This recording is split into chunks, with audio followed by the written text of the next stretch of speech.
ಕಲಬುರಗಿ ರಂಗಾಯಣ ಹಾಗೂ ಕನ್ನಡ ಮತ್ತು ಸಂಸ್ಕೃತಿ ಇಲಾಖೆಯ ಸಂಯುಕ್ತಾಶ್ರಯದಲ್ಲಿ ರಂಗಗೀತೆಗಳ ಗಾಯನ ಮತ್ತು ನಾಟಕ ಪ್ರದರ್ಶನ ಕಾರ್ಯಕ್ರಮವನ್ನು ಬೀದರ್ ನಗರದ ಪೂಜ್ಯ ಚನ್ನಬಸವ ಪಟ್ಟದೇವರ ರಂಗಮಂದಿರದಲ್ಲಿ ಹಮ್ಮಿಕೊಳ್ಳಲಾಯಿತು.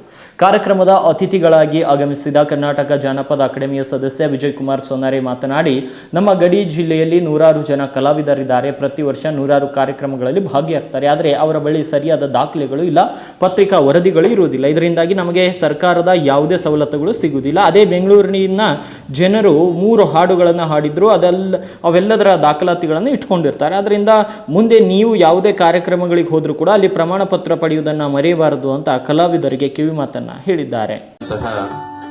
ಡಾಕ್ಟರ್ BR ಅಂಬೇಡ್ಕರ್ ಅವರ ಭಾವಚಿತ್ರಕ್ಕೆ ಜೊತೆಯಾಗಿ ರಮಾನ್ ರೈ ಅಂಬೇಡ್ಕರ್ ಅವರ ಭಾವಚಿತ್ರಕ್ಕೆ ಪುಷ್ಪಾರ್ಚನೆಯನ್ನ ಸಲ್ಲಿಸಿ ತದನಂತರ ಜ್ಯೋತಿಯನ್ನ ಪ್ರಜ್ವಲಿಸುವುದರಿಗೆ ಇಂದಿನ ಈ ಒಂದು ಕಾರ್ಯಕ್ರಮಕ್ಕೆ ಚಾಲನೆಯನ್ನ ನೀಡಲಿದ್ದಾರೆ.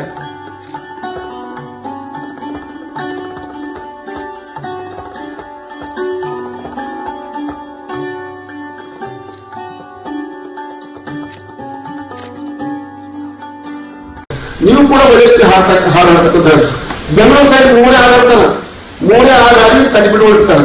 ನಂಬರ್ 1000 ಹಾಡು ಹಾಡ್ತೀವಿ, ನಮ್ಮ ಪ್ರಮಾಣ ಪತ್ರ ನೀವು ಮಾಡೋದು. ಈ ಮಾಸ್ಟರ್ ಇಂಟರ್ವ್ಯೂ ಇರ್ತದೆ, ನಾನು 30 ತಾರೀಕು ಹೋಗ್ತೀನಿ.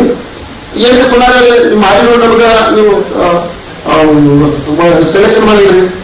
ಬೆಂಗಳೂರು ಸೈಡ್ ಮೂರೇ ಹಾಡು ಹಾಡಿ 15 ವರ್ಷದಿಂದ ದಾಖಲೆ ಇಡ್ತಾರ. ನಂಬರ್ 1000 ಹಾಡು ಹಾಡ್ತೀವಿ, ಒಂದು ಪೇಪರ್ ಬಂದಿರಲ್ಲ. ಆ ಸಂದರ್ಭ ಏನ್ ದಾಖಲಾತಿ ಕೇಳ್ತಾರ ಅವ್ರು. ನಮ್ಮಲ್ಲಿ ಯಾವಾಗಲೂ ನಿಮ್ ತಾಯಿದ್ರೆ ಹಾಡ್ತೀವಿ, ನೀವು ಹುಳ ಹಾಡ್ತೀರಿ, ತತ್ವಪದ ಹಾಡ್ತೀರಿ, ಕೋಲಾಗ ಹಾಡ್ತೀರಿ, ಸಿದ್ದರಾಮ ಸಿಂಗ್ ಏನ್ ಕರೆದ ಕಾರ್ಯಕ್ರಮದಲ್ಲಿ ಬಂದಾಗ ಪ್ರಮಾಣ ಪತ್ರ ಬೇಕು, ನಿಮ್ ಫೋಟೋಗಳು ಬೇಕು. ನೀವು ಭಜನೆ ಹಾಡ ಹಾಡಿದ್ರೆ ಈ ಹಾಡಮಂದಿರ ಗುಡಿಗೆ ಫೋಟೋ ತಿಕ್ಕೊಳ್ಳಿ. ನೀವು ತತ್ವಪದ ಹಾಡು ಹಾಡಿದ್ರು ಕೂಡ ಹಣಮಂದಿರ ಗುಡಿ ಲಕ್ಷ್ಮೀ ಭಜನೆ ಫೋಟೋ ತಿಕ್ಕೊಳ್ಳಿ. ಅವಾಗ ಸಂದರ್ಶನ ಬಂದಾಗ ದಾಖಲಾತಿ ಇರ್ತದೆ ಮಾತ್ರ ಮಾರ್ಶಾಸನ ಆಗ್ತದೆ. ಇದು ದಾಖಲಾತಿ ಇಲ್ಲ ಅಂತಂದ್ರೆ ಯಾರಿಗೂ ಮಾರ್ಶಾಸನ ಆಗಲ್ಲ. ನಾ ಕರ್ನಾಟಕ ಸರ್ಕಾರಕ್ಕೆ ಇನ್ನೊಂದು ಅಭಿವೃದ್ಧಿ ಹೇಳ್ತೀನಿ. ನಾವು ಮನವಿ ಮಾಡ್ಕೊಳ್ತೀವಿ ನಮ್ಮ ಈಶ್ವರ ಖಂಡ್ರೆ ಸಾಹೇಬರಿಗೆ. ಮನವಿ ಮಾಡ್ಕೊಂಡಾಗ 2000 ಇದ್ದದ್ದು 2500 ಮಾರ್ಶಾಸನ ಮಾಡಿದ್ದಾರೆ. ಅದಕ್ಕಾಗಿ ಅವ್ರಿಗೆ ಜೋರಾಗಿ ಚಪ್ಪಾಳೆ ತಟ್ಟೆ ಮನವಿ